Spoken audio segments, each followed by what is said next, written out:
Dear students, അങ്ങനെ ആ സന്തോഷ വാർത്ത നമ്മുടെ മുമ്പിൽ വന്നു കഴിഞ്ഞു. +2 എക്സാമുമായി ബന്ധപ്പെട്ട സിലബസ് സർക്കാർ പുറത്തിറക്കിയിട്ടുണ്ട്.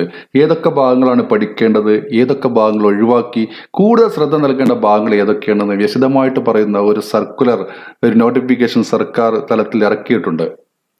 നമുക്കറിയാം, ഏതാണ്ട് 40% ഭാഗങ്ങളാണ് കൂടുതൽ ശ്രദ്ധ കൊടുത്ത് പഠിക്കേണ്ടത്. അതിൽ നിന്നാണ് ഏറ്റവും കൂടുതൽ ചോദ്യങ്ങൾ ചോദിക്കുക. അത് മാത്രമല്ല, ചോദ്യങ്ങളുടെ ഇരട്ടി ചോയ്സ് ആയിട്ട് നമുക്ക് നൽകുന്നതാണ്.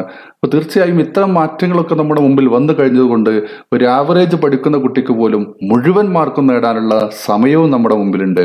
അപ്പോൾ തീർച്ചയായും നിങ്ങൾക്കൊക്കെ വലിയ സ്കോർ നേടി മുന്നോട്ട് പോകാനുള്ള ഒരു പുതിയ അവസരമാണ് മുമ്പിൽ വന്നിരിക്കുന്നത്. എന്തൊക്കെ മാറ്റമാണ് +2 എക്കണോമിക്സിന്റെ സിലബസിൽ വന്നിട്ടുള്ളത് എന്ന് വിശദമായിട്ട് നമുക്കൊന്ന് പരിശോധിക്കാം. +2 എക്കണോമിക്സിൽ ഏറ്റവും ഊന്നൽ നൽകി പഠിക്കേണ്ട പാഠഭാഗങ്ങളാണ് ഈ വീഡിയോയിലൂടെ നമ്മൾ ഡിസ്കസ് ചെയ്യുന്നത്. അതിനകത്ത് മൈക്രോ എക്കണോമിക്സിലെ ഏറ്റവും പ്രധാനപ്പെട്ട ഭാഗങ്ങൾ ഏതൊക്കെയാണ്, അതുപോലെ മാക്രോ എക്കണോമിക്സിലെ ഏറ്റവും പ്രധാനപ്പെട്ട ഭാഗങ്ങൾ ഏതൊക്കെയാണ് നമുക്ക് ഡിസ്കസ് ചെയ്യാം. ഒരു കാര്യം, അടുത്ത മാർച്ച് 16 വരെയുള്ള കാലഘട്ടത്തിൽ നിങ്ങളെ പരീക്ഷയ്ക്ക് പൂർണ്ണമായിട്ടും സപ്പോർട്ട് ചെയ്യുന്ന, പ്രിപ്പയർ ചെയ്യുന്ന, കൂടുതൽ ശ്രദ്ധ കൊടുത്ത് പഠിക്കേണ്ട പാഠഭാഗങ്ങൾ ഡിസ്കസ് ചെയ്യുന്ന വീഡിയോകളാണ് ഇനി മുതൽ ഈ ചാനലിലൂടെ പബ്ലിഷ് ചെയ്യുന്നത്. തീർച്ചയായും നിങ്ങൾക്കത് എക്സാം എഴുതുന്നത് വളരെയധികം ഉപകരിക്കും. ആദ്യം മൈക്രോ എക്കണോമിക്സിൽ ഏറ്റവും കൂടുതൽ ഇമ്പോർട്ടൻ്റ് ആയിട്ട് പഠിക്കേണ്ട, അല്ലെങ്കിൽ ഫോക്കസ് ചെയ്ത് പഠിക്കേണ്ട ഭാഗങ്ങൾ ഏതൊക്കെയെന്ന് നോക്കാം. അതിൽ ഒന്നാമത്തെ chapter introduction to microeconomics എന്ന ഭാഗത്തു നിന്ന് ആദ്യം നമ്മൾ നോക്കേണ്ടത് സിമ്പിൾ ഇക്കോണമി എന്ന ചെറിയ ടോപ്പിക്കാണ്. അതുകൂടാതെ central problem of an economy വളരുമ്പോൾ തന്നെ വളരെ പ്രധാനപ്പെട്ട ഒരു ടോപ്പിക്കാണിത്. അടിസ്ഥാന സാമ്പത്തിക പ്രശ്നങ്ങൾ, എന്ത് ഉൽപ്പാദിപ്പിക്കണം, എങ്ങനെ ഉൽപ്പാദിപ്പിക്കണം, ആർക്ക് വേണ്ടി ഉൽപ്പാദിപ്പിക്കണം എന്ന ഭാഗങ്ങളൊക്കെ വരുന്ന ആ ഏരിയ ഉണ്ടല്ലോ, അത് നന്നായിട്ട് പഠിക്കണം. പിന്നെ ഓർഗനൈസേഷൻ ഓഫ് എക്കണോമിക് ആക്ടിവിറ്റീസ് അഥവാ സാമ്പത്തിക പ്രവർത്തനങ്ങളുടെ സംഘാടനം, അല്ലെ, അത് സെൻട്രലി പ്ലാൻഡ് ഇക്കോണമി അതിനകത്ത് വരുന്നുണ്ട്, അഥവാ സോഷ്യലിസം വരുന്നുണ്ട്. മാർക്കറ്റ് ഇക്കോണമി അഥവാ ക്യാപിറ്റലിസം അതിനകത്ത് വരുന്നുണ്ട്. ഡീറ്റെയിൽ ആയിട്ട് അത് പഠിക്കേണ്ടതുണ്ട്. പിന്നെ മൈക്രോ എക്കണോമിക്സും മാക്രോ എക്കണോമിക്സും മാക്രോ എക്കണോമിക്സും വിശദമായിട്ട് പഠിക്കണം. അതിന്റെ കൂടെ തന്നെ അവ തമ്മിലെ ഡിഫറൻസ് നമ്മൾ മനസ്സിലാക്കിയെടുക്കണം. ഇതൊക്കെയാണ് ഒന്നാമത്തെ ചാപ്റ്ററിന് നമുക്ക് പഠിച്ചെടുക്കേണ്ടത്. ഇതിനകത്ത് നിന്ന് പ്രധാനപ്പെട്ട ഒരു ടോപ്പിക് ഒഴിവാക്കിയിട്ടുണ്ട്. പ്രൊഡക്ഷൻ പോസിബിലിറ്റി കർവ് നിങ്ങൾക്ക് അറിയാം, ചിത്രമായിട്ട് മറ്റൊക്കെ ഉണ്ടായിരുന്നതാണ്. അത് ഫോക്കസ് ചെയ്ത് പഠിക്കേണ്ട ഭാഗത്തുനിന്ന് താൽക്കാലികമായിട്ട് ഒഴിവാക്കിയിട്ടുണ്ട്. ഇനി രണ്ടാമത്തെ ചാപ്റ്ററിലേക്ക് വരാം. രണ്ടാമത്തെ chapter the theory of consumer behaviour എന്ന ചാപ്റ്ററിന് യൂട്ടിലിറ്റി എന്ന ഭാഗം ചോദിക്കുന്നു. അതുപോലെ തന്നെ cardinal utility analysis, ordinal utility analysis ഇതൊക്കെ ചോദിക്കുന്നു. അതുപോലെ അതൊക്കെ കൂടുതൽ ഫോക്കസ് ചെയ്ത് പഠിക്കേണ്ട ഭാഗങ്ങളാണെന്ന് അർത്ഥം. മറ്റൊന്ന് കൺസ്യൂമർ ബഡ്ജറ്റ്, അതിന്റെ ബഡ്ജറ്റ് സെറ്റിങ്ങും കാര്യങ്ങളും ഇങ്ങനെ പ്രിപ്പയർ ചെയ്യുന്നതൊക്കെ അതിനകത്ത് വരുന്നുണ്ട്. പിന്നെ ബഡ്ജറ്റ് സെറ്റും ബഡ്ജറ്റ് ലൈനും അത് വരയ്ക്കാൻ വേണ്ടിയുള്ള ശേഷി ഉണ്ടാക്കിയെടുക്കണം. അത് മാത്രമല്ല, optimal choice of the consumers equilibrium എന്ന് പറയുന്ന പ്രധാനപ്പെട്ട ഒരു ഭാഗമുണ്ട്, അതും അതിനകത്ത് ചോദിക്കുന്നു. ഡിമാൻഡ് എന്ന ടോപ്പിക് നമുക്കറിയാലോ. ഡിമാൻഡ് എന്ന ടോപ്പിക്കിനകത്തുനിന്ന് നിരവധി ഭാഗങ്ങൾ ഉൾപ്പെടുത്തിയിട്ടുണ്ട്. Demand curve, law of demand ഇതൊക്കെ ഉൾപ്പെടുത്തിയിട്ടുണ്ട്. അതുപോലെ ഇൻഫീരിയർ ഗുഡ്സ്, നോർമൽ ഗുഡ്സ് തുടങ്ങിയവയൊക്കെ അതിനകത്ത് വരുന്നുണ്ട്. Substitutes and complement, substitute goods, complement goods, normal goods, inferior goods ഇതൊക്കെ കുറച്ചും കൂടി ഫോക്കസ് കൊടുത്ത് പഠിക്കേണ്ട ഭാഗങ്ങളാണ്. ഇതിനകത്ത് വളരെ പ്രധാനപ്പെട്ട ടോപ്പിക് ഒഴിവാക്കിയിട്ടുണ്ട്, നിങ്ങൾ ശ്രദ്ധിച്ചിട്ടുണ്ടാവും.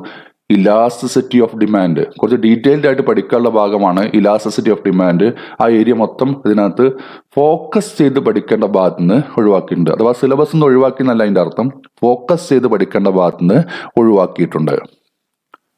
മൂന്നാമത്തെ ചാപ്റ്ററിലേക്ക് വരുമ്പോൾ പ്രൊഡക്ഷൻ ഫംഗ്ഷൻ, അതുപോലെ പ്രൊഡക്ഷൻ ഫംഗ്ഷനെ കുറിച്ച് നമ്മൾ പറഞ്ഞിട്ടുണ്ട്. അതിന്റെ short run production function, long run production function, അതുപോലെ total product, average product, marginal product തുടങ്ങിയവയൊക്കെ നമ്മൾ പഠിച്ചെടുക്കേണ്ടതുണ്ട്. അത് ഫോക്കസ് ചെയ്ത് പഠിക്കുന്നത് വേണം. പിന്നെ law of diminution marginal product അഥവാ ലോ ഓഫ് വേരിയബിൾ പ്രൊപ്പോർഷൻ എന്ന് പറഞ്ഞ പ്രധാനപ്പെട്ട ഒരു നിയമം പഠിച്ചിട്ടുണ്ട്, ഡയഗ്രാം സഹിതം. അതും നമ്മൾ വളരെ വിശദമായിട്ട് ചോദിക്കാവുന്ന ഒരു ചോദ്യമാണ്, അത് പഠിക്കണം. പിന്നെ അതിൽ ലോ ഓഫ് റിട്ടേൺസ് നമ്മൾ ഇതിനകത്ത് വന്നിട്ടില്ല. ലോ ഓഫ് റിട്ടേൺസ് എന്ന ഭാഗം ഇതിനകത്ത് ഉൾപ്പെടുത്തില്ല, അത് ശ്രദ്ധിക്കുമല്ലോ. ആ ഭാഗവും നമ്മൾ അതിൽ പഠിച്ചെടുത്തായിരുന്നു, പക്ഷെ അത് ഇതിനകത്ത് ഉൾപ്പെടുത്തിയിട്ടില്ല. മറ്റൊന്ന് കോസ്റ്റ് എന്ന് പറയുമ്പോൾ ചെലവുകൾ, പലതരത്തിലുള്ള ചെലവുകളുണ്ട് അല്ലെ. ഷോർട്ട് ടേൺ കോസ്റ്റ് ഒരുപാടുണ്ട്. Total cost, total fixed cost, total variable cost, പിന്നെ ഇങ്ങനെയുള്ള എല്ലാം ഉൾപ്പെടുത്തിയിട്ടുള്ളതാണ് കോസ്റ്റുകൾ. അതുപോലെ ആവറേജ് കോസ്റ്റുകളുണ്ട്. ഇതെല്ലാം ഉൾപ്പെടുത്തിയിട്ടുള്ളതാണ് ഷോർട്ട് ടേൺ കോസ്റ്റ് എന്ന് പറയുന്നത്. കുറച്ച് വിശാലമായ ടോപ്പിക്കാണ്. ആ ടോപ്പിക്കിന് ഇതിനകത്ത് പ്രധാനമായിട്ട് ഉൾപ്പെടുത്തിയ ലോ ഓഫ് റിട്ടേൺസ് ഒഴിവാക്കി എന്നുള്ളതാണ്. പിന്നെ അതുപോലെ ലോങ് റൺ കോസ്റ്റുകളെ കുറിച്ചുള്ള ചർച്ചയില്ല, ലോങ് റൺ കോസ്റ്റുകൾ ഇല്ല. നാലാമത്തെ ചാപ്റ്ററിൽ പെർഫെക്റ്റ് കോമ്പറ്റീഷൻ എന്ന ചാപ്റ്ററിൽ അതിന്റെ ഡെഫിനിഷൻ പഠിക്കണം, ഫീച്ചേഴ്സ് പഠിക്കണം, റവന്യൂ എന്ന് വരുമ്പോൾ അതിൽ total revenue, marginal revenue, average revenue തുടങ്ങിയ ഭാഗങ്ങളൊക്കെ ഉൾപ്പെടുത്തിക്കൊണ്ട് തന്നെ പഠിക്കണം. ഇത്രയും ഭാഗങ്ങൾ നമ്മുടെ ചാനലിലൂടെ ഇതുവരെ ചെയ്തിട്ടുണ്ട്. 5ാമത്തെ ചാപ്റ്ററിലേക്ക് വന്നപ്പോൾ അതിൽ equilibrium, excess demand, excess supply തുടങ്ങിയവ, ഈ ഡിമാൻഡിന്റെയും സപ്ലൈയുടെയും അതുപോലെ ഇക്വിലിബ്രിയം പ്രൈസിന്റെ ഒരു ആപ്ലിക്കേഷൻ ഉണ്ട്. അതുപോലെ ആപ്ലിക്കേഷൻ എന്ന് പറയുമ്പോൾ പ്രത്യേകിച്ച് പ്രൈസ് ഫ്ലോർ, പ്രൈസ് സീലിംഗ് അല്ലെ, പ്രൈസ് ഫ്ലോറും പ്രൈസ് സീലിംഗ് ഉൾപ്പെടെ അതാണ് അതിന്റെ ആപ്ലിക്കേഷൻ വരുന്നത്. അപ്പോൾ ഇക്വിലിബ്രിയം പ്രൈസ് നമ്മൾ പഠിക്കണം. അതിൽ എക്സസ് ഡിമാൻഡ്, എക്സസ് സപ്ലൈയും തുടങ്ങിയ കുറച്ച് ഭാഗങ്ങളുണ്ട്. അതുപോലെ ഇക്വിലിബ്രിയം പ്രൈസിന്റെ ആപ്ലിക്കേഷൻസ് ആ ഏരിയ കുറച്ചും കൂടി പഠിക്കാനുണ്ട്. അപ്പോൾ കാര്യമായിട്ടുള്ള ഒരു ഒഴിവാക്കൽ 5ാമത്തെ ചാപ്റ്ററിൽ ഉണ്ടായിട്ടില്ല. പക്ഷെ 4ാമത്തെ ചാപ്റ്ററിൽ വലിയ തോതിലുള്ള ഒഴിവാക്കൽ നടന്നു. പെർഫെക്റ്റ് കോമ്പറ്റീഷനും അതിന്റെ പ്രധാനപ്പെട്ട ഭാഗങ്ങൾ മാത്രമേ വരുന്നുള്ളൂ. അതുപോലെ revenue, marginal revenue, average revenue, തുടർന്ന് ഒരുപാട് ഏരിയകളുണ്ട്. ആ ഏരിയകൾ ഇതിനകത്ത് ഒഴിവാക്കേണ്ടത്. ഏതാണ്ട് 50% ഭാഗങ്ങൾ ഇതിനകത്ത് ഒഴിവാക്കി എന്നാണ് മനസ്സിലാക്കുന്നത്. മറ്റൊന്ന് ചാപ്റ്റർ 6 ആണ്. 6ാമത്തെ ചാപ്റ്ററിൽ സിമ്പിൾ മൊണോപ്പൊളി അതിന്റെ കമ്മോഡിറ്റി മാർക്കറ്റ്, അതായത് മൊണോപ്പൊളി എന്ന മോഡൽ മാത്രമാണ് ഇതിനകത്ത് പഠിക്കുന്നത്. മൊണോപ്പൊളി, അതിന്റെ ഫീച്ചേഴ്സ്, അതിന്റെ അതുമായി ബന്ധപ്പെട്ട ചർച്ച മാത്രമാണ് ഇതിനകത്ത് വരുന്നത്. വേറെയും മാർക്കറ്റ് സിറ്റുവേഷൻസ് ഉണ്ട്. മൊണോപ്പൊളിസ്റ്റിക് കോമ്പറ്റീഷൻ വരുന്നുണ്ട്, അതുപോലെ തന്നെ ഡ്യുവോപ്പൊളി വരുന്നുണ്ട്, ഒളിഗോപ്പൊളി വരുന്നുണ്ട്. ഇതൊന്നും ഇതിനകത്ത് ഫോക്കസ് ചെയ്ത് പഠിക്കേണ്ട ഭാഗത്ത് ഉൾപ്പെടുത്തിയിട്ടില്ല. കൂടുതൽ ശ്രദ്ധ കൊടുത്ത് പഠിക്കേണ്ട ഭാഗത്ത് ഉൾപ്പെടുത്തിയിട്ടില്ല എന്നാണ് മനസ്സിലാവുന്നത്. മാക്രോ എക്കണോമിക്സിലേക്ക് വരുമ്പോൾ അതിൽ 1ാമത്തെ ചാപ്റ്റർ വളരെ ചെറിയ ചാപ്റ്ററാണ്, നമുക്കറിയാം. അതിനകത്ത് എമർജൻസ് ഓഫ് മാക്രോ എക്കണോമിക്സ് എന്ന് പറയുന്ന ടോപ്പിക്കാണ് ഉൾപ്പെടുത്തിയിട്ടുള്ളത്. അത് വളരെ പ്രധാനപ്പെട്ട ടോപ്പിക് തന്നെയാണ്. അതിനകത്ത് നിന്നാണ് നമ്മൾ ഡിപ്രഷൻ, ഗ്രേറ്റ് ഡിപ്രഷൻ പോലുള്ള ഭാഗങ്ങളൊക്കെ ഉൾക്കൊള്ളുന്നത്. ഒരുപാട് ഒബ്ജക്റ്റീവ് ടൈപ്പ് ക്വസ്റ്റ്യൻസ് ഒക്കെ അതിനകത്ത് ഉൾക്കൊള്ളുന്ന ഒരു ഏരിയയാണ് എമർജൻസ് ഓഫ് മാക്രോ എക്കണോമിക്സ്. ബാക്കിയുള്ള ഭാഗങ്ങളൊക്കെ ഒഴിവാക്കിയിട്ടുണ്ട്. 2ാമത്തെ ചാപ്റ്ററിലേക്ക് വരുമ്പോൾ നാഷണൽ ഇൻകം അക്കൗണ്ടിങ് എന്ന് പറയുന്ന ആ ടോപ്പിക്ക്, ആ ചാപ്റ്ററിനകത്ത് വരുന്നത് ചില ബേസിക് കൺസെപ്റ്റുകളൊക്കെ ഉൾപ്പെടുത്തിയിട്ടുണ്ട്. ബേസിക് കൺസെപ്റ്റ് എന്ന് പറയുമ്പോൾ ഇന്റർമീഡിയറ്റ് ഗുഡ്സ്, ഫൈനൽ ഗുഡ്സ്, അതുപോലെ തന്നെ consumer goods, capital goods, depreciation, double counting, ഇങ്ങനെയുള്ള കുറേ ബേസിക് ആയിട്ടുള്ള കൺസെപ്റ്റുകൾ ഉണ്ടല്ലോ. ഇതുൾപ്പെടെയുള്ള കുറേ ബേസിക് ആയിട്ടുള്ള കൺസെപ്റ്റുകൾ ഉണ്ട്, അത് അതിനകത്ത് വരുന്നുണ്ട്. പിന്നെ നാഷണൽ ഇൻകം കാൽക്കുലേറ്റ് ചെയ്യുന്നതിനുള്ള, GDP കാൽക്കുലേറ്റ് ചെയ്യുന്നതിനുള്ള 3 മെത്തേഡുകൾ ഉണ്ട്. Product method, expenditure method, income method. ഈ 3 മെത്തേഡും ഡീറ്റെയിൽഡ് ആയിട്ട് നമ്മൾ അറിഞ്ഞിരിക്കണം. അതുപോലെ circular flow of income and expenditure. ഇത് ഒരു നല്ല ചോദ്യമായിട്ട് പ്രതീക്ഷിക്കാവുന്ന, അല്ലെങ്കിൽ കൂടുതൽ ഊന്നൽ നൽകി പഠിക്കേണ്ട ഒരു ഏരിയയാണ്. ഇത്രയും ഭാഗമാണ് അതിനകത്ത് നമ്മൾ ഉൾപ്പെടുത്തിയിട്ടുള്ളത്. അതിനകത്ത് കൂടുതൽ പ്രോബ്ലംസ് വരുന്ന ഭാഗങ്ങൾ കുറച്ച് മാറ്റി നിർത്തിയിട്ടുണ്ട്, ഫോക്കസ് ഏരിയ നിന്ന് മാറ്റി നിർത്തിയിട്ടുണ്ട്. അവസാന ഭാഗങ്ങൾ ഫോക്കസ് ചെയ്യുന്ന ഭാഗത്ത് നിന്ന് മാറ്റി നിർത്തിയിട്ടുണ്ട്. 3ാമത്തെ ചാപ്റ്ററിലേക്ക് വരുമ്പോൾ മണി ആൻഡ് ബാങ്കിങ് എന്നാണ് ചാപ്റ്റർ. നമ്മുടെ ചാനൽ അത് എടുത്തു കഴിഞ്ഞിട്ടുണ്ട്. അതിൽ മണി അഥവാ പണം എന്താണ്, അതിന്റെ ഫങ്ഷൻസ്, അതിന്റെ ധർമ്മങ്ങൾ എന്തൊക്കെയാണെന്നുള്ള ഭാഗം ഉൾപ്പെടുത്തിയിട്ടുണ്ട്. അതുപോലെ demand for money and supply of money, പണത്തിന്റെ ഡിമാൻഡ്, പണത്തിന്റെ സപ്ലൈ, ഈ കാര്യങ്ങളൊക്കെയാണ് പ്രധാനമായിട്ടും 3ാമത്തെ ചാപ്റ്റർ അഥവാ മണി ആൻഡ് ബാങ്കിങ് എന്നുള്ള ഭാഗത്ത് നിന്ന് ചോദിക്കുന്നത്. അതിന്റെ ഏറ്റവും കൂടുതൽ അഡ്വാൻസ്ഡ് ആയിട്ടുള്ള ഭാഗത്തു നിന്നുള്ള കാര്യങ്ങളൊക്കെ ഫോക്കസ് ഏരിയ എന്ന് മാറ്റി നിർത്തിയിട്ടുണ്ട്.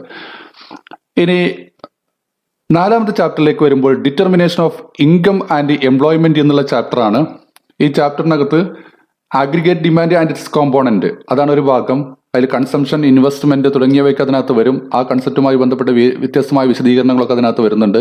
അതുപോലെ determination of income in 2 sector model, 2 സെക്ടറുകളുള്ള ഒരു സമ്പദ് വ്യവസ്ഥയിൽ എങ്ങനെയാണ് ഇൻകം ഡിറ്റർമൈൻ ചെയ്യുന്നത് എന്നുള്ള ഒരു ഭാഗമുണ്ട്, പ്രധാനപ്പെട്ട ഭാഗം, ഒരു എസ്സേ പോലെയുള്ളൊരു ഭാഗം.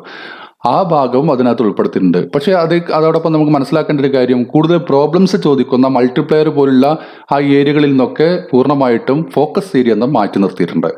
പിന്നെ ചാപ്റ്റർ 5ലേക്ക് വരുമ്പോൾ അതിലും കുറച്ച് മാത്രമാണ് ഉൾപ്പെടുത്തിയിട്ടുള്ളത്. ഏതാണ്ട് 20% മാത്രമേ അതിനകത്ത് ഉണ്ടാവുള്ളൂ. ഗവൺമെന്റ് ബഡ്ജറ്റ് അഥവാ ഫോക്കസ് ഏരിയയിൽ കുറച്ച് ഒരു 20%, 25% മാത്രമേ അതിൽ ഉൾപ്പെടുത്തിയിട്ടുള്ളൂ.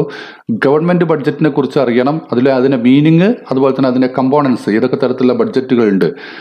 പിന്നെ ബഡ്ജറ്റിന്റെ ഒബ്ജക്റ്റീവ്സ് എന്തൊക്കെയാണ്, ഗവൺമെന്റ് ബഡ്ജറ്റിന്റെ ഒബ്ജക്റ്റീവ്സ് എന്തൊക്കെയാണ്, അതുപോലെ ക്ലാസിഫിക്കേഷൻ ഓഫ് റെസിപ്റ്റ് അല്ലെ, ബഡ്ജറ്റിലേക്കുള്ള വരുമാനത്തിന്റെ ക്ലാസിഫിക്കേഷൻ, ബഡ്ജറ്റിലേക്കുള്ള ചെലവിന്റെ ക്ലാസിഫിക്കേഷൻസ്, അതുപോലെ ബാലൻസ്ഡ് ബഡ്ജറ്റ് എന്താണ്, സർപ്ലസ് ബഡ്ജറ്റ് എന്താണ്, ഡെഫിസിറ്റ് ബഡ്ജറ്റ് എന്താണ്, ഇതൊക്കെ ബേസിക്കലായിട്ടുള്ള ഒരു അറിവ് അതിനകത്ത് ഉണ്ടാക്കിയെടുക്കണം.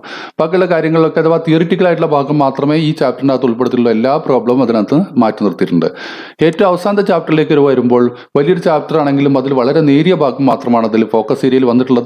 ബാലൻസ് ഓഫ് പേയ്മെന്റ് എന്നുള്ള പറയുന്ന ഭാഗം, അതിൽ കറന്റ് അക്കൗണ്ട് എന്താണ്, ക്യാപിറ്റൽ അക്കൗണ്ട് എന്താണ്, അതിന്റെ ഒരു വിശദീകരണവുമാണ് ഇതിനകത്ത് നിന്ന് പ്രധാനമായിട്ടും ഫോക്കസ് ചെയ്യുന്നത്.